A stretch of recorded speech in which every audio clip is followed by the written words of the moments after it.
تاریخ جب کسی بڑے آدمی کو اپنے حافظے میں جگہ دیتی ہے تو اس بڑے آدمی کی تمام خوبیوں سمیت اسی جگہ دیتی ہے۔ جہاں اس کے کل کو محفوظ رکھتی ہے وہیں اس کے جز کو فراموش نہیں کرتی ہے۔ یہ تاریخ کے مسلمات میں سے ہے۔ لیکن تاریخ کا مطالعہ کرنے والا قاری جب اس بڑے آدمی کا مطالعہ کرتا ہے تو اپنے مذاق علمی کو سامنے رکھتے ہوئے اس بڑے آدمی کی مختلف خوبیوں میں سے کسی ایک خوبی کو پک کر لیتا ہے، اور جب بار اسی ایک خوبی کا اعادہ کرنے لگتا ہے تو بقیہ خوبیاں پس پشت ڈال دی جاتی ہیں، اور شعوری یا لاشعوری طور پر اس بڑے آدمی کی پوری تصویر اسی ایک خوبی میں مقید ہو کے رہ جاتی ہے۔ اب ظاہر ہے کہ ایسی تصویر تو ناقص ہی ہوگی نا۔ مغل بادشاہ ظہیر الدین بابر کے ساتھ بھی یہی کچھ ہوا۔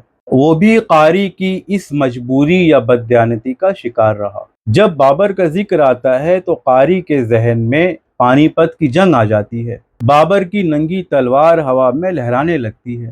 تو سوال یہ ہے کہ کیا تاریخ نے بابر کی صرف اسی ایک خوبی کو محفوظ رکھا ہے؟ کیا تاریخ نے بابر کے صرف تلوار کو محفوظ رکھا ہے؟ اس کے قلم کو فراموش کر دیا ہے؟ نہیں، ہرگز نہیں۔ بابر ایک صاحب قلم آدمی تھا، ایک صاحب علم آدمی تھا، قلم کا دھنی آدمی تھا۔ اس کی اپنی خود نوشت سوانح دنیا کے بڑے ادبی نمونوں میں جگہ پاتی ہے۔ سر ہنری ایلیٹ کے مطابق دنیا میں جتنی اچھی خود نوشت سوانح لکھی گئی ہے ان تمام خود نوشت سوانحوں میں بابر کی خود نوشت سوانح ایک اچھی اور سچی سوانح مانی جاتی ہے۔ بیوریج، جس نے بابر نامہ انگریزی میں ترجمہ کیا، اس کے مطابق دنیا کے تاریخی ریکارڈز کے لیے، ہسٹوریکل ریکارڈز کے لیے بابر کی یہ خود نوشت سوانح ایک بے مثال نمونے کا کام کرتی ہے۔ تو کسی بڑے آدمی نے بابر کی سوانح عمری کو سینٹ آگسٹین کے کنفیشن کا ہم پلہ کہا۔ بابر ایک بڑا شاعر بھی تھا، ترکی کا صاحب دیوان شاعر تھا، 5 اوزان میں بیک وقت فی البدی شعر کہا کرتا تھا۔ اس کے شعری محاسن پہ کتابیں لکھی گئی ہیں، بڑے لوگوں نے اس کے شعری محاسن پہ قلم اٹھایا ہے۔ بابر عروض کا ماہر بھی تھا، عروض پر بھی بابر کی کتاب کا ذکر ملتا ہے، بلکہ عروض کی پیچیدگیوں کو جس طرح سے اس نے حل کیا ہے، بعض اہل علم حضرات کہتے ہیں کہ بادشاہوں میں اس خوبی کا پانا انقا تھا۔ بابر اس فن کا ناقد بھی تھا۔ عظیم شاعر علی شیر نوائی کی ایک کتاب کا ذکر کرتے ہوئے بابر کہتا ہے کہ علی شیر نوائی نے جہاں 24 اوزان شعری کا ذکر کیا ہے، اس کی تشریح کی ہے، وہیں اسے 4 اوزان کی تشریح میں خطا ثابت ہے۔ 1948 میں ازبکستان کے ایک ماہر بڑے مستشرق عزت سلطانوف، انہوں نے علی شیر نوائی کے کلام کو ترتیب دینے کی ایک بڑی کوشش کی اور کامیاب کوشش کی۔ اس کتاب کے دیباچے میں موصوف لکھتے ہیں کہ بابر نے جن 4 غلطیوں کی طرف اشارہ کیا تھا، حق یہ ہے کہ بابر اپنی بات میں صحیح تھا۔ یقیناً علی شیر نوائی سے ان 4 مقامات پہ خطا ثابت ہے۔ جہاں بابر میں یہ تمام خوبیاں تھیں اور بڑی خوبیاں تھیں، ان تمام خوبیوں میں ایک خوبی ایسی تھی جو اسے یقیناً بادشاہوں کی تاریخ میں ممتاز حیثیت دیتی ہے۔ وہ بادشاہوں کی صف میں اونچا نظر آتا ہے۔ وہ خوبی تھی فن باغبانی، گارڈن کرافٹ مین شپ میں جیسی مہارت بابر نے دکھائی ہے، تاریخ میں بادشاہوں کی طرف سے ایسی مہارت انقا تھی۔ کوئی نہیں ہے، آس پاس بھی کوئی نہیں ہے بابر کے۔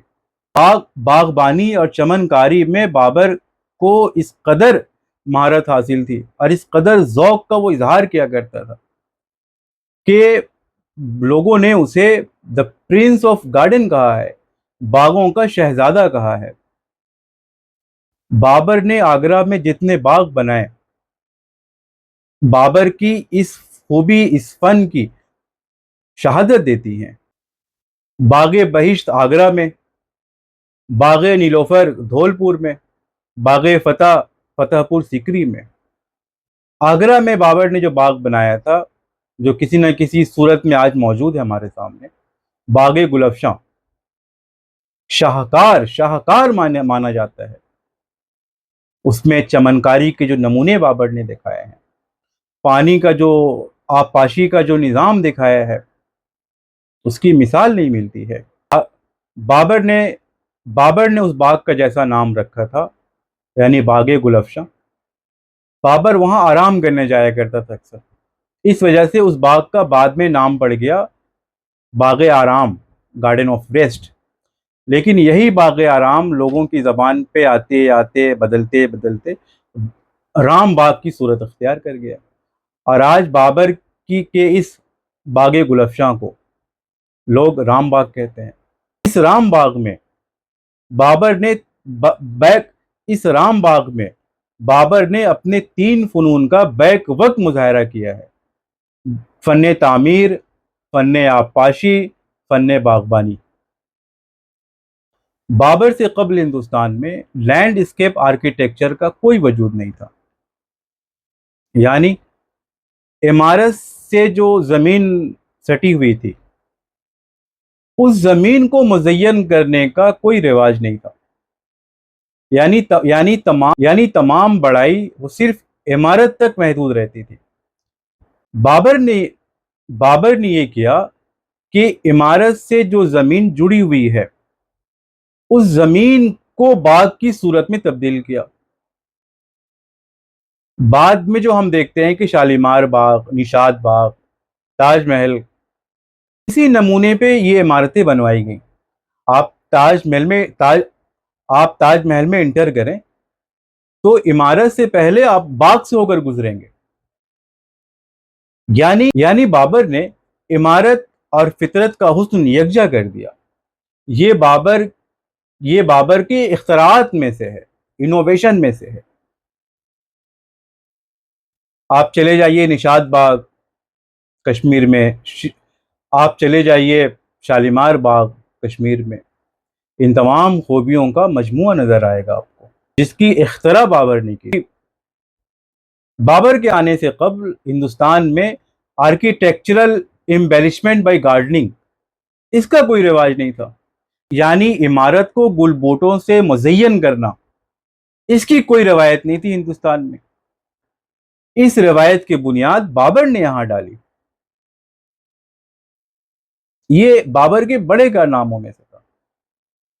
اچھا صاحب، بابر کے آنے سے پہلے ہندوستان میں ٹیرسڈ گارڈننگ کا کوئی وجود نہیں تھا، یعنی پہاڑی یا سلوپ والی جگہوں کو کاٹ کر سیڑھی کی شکل دینا، پھر اس میں باغبانی کرنا، یعنی اوپر سے نیچے آتے ہوئے، اس کی کوئی مثال ہندوستان میں نہیں پائی جاتی تھی بابر کے آنے سے پہلے۔ سری نگر میں پیر محل، جب میں وہاں گیا تو اش کر اٹھا کہ کس طرح ٹیرس بلڈنگ کا وہاں اعلیٰ نمونہ دیکھا میں نے۔ ظاہر ہے یہ نمونے بابر کی اتباع میں بنائے گئے تھے نا، جس کی بنیاد بابر نے ڈالی تھی۔ اچھا صاحب، آگے چلیے۔ بابر کے آنے سے قبل ہندوستان کے باغوں میں کسی نظم کی تلاش بے سود تھی، یعنی ہندوستان میں باغوں میں کوئی ترتیب نہیں تھی۔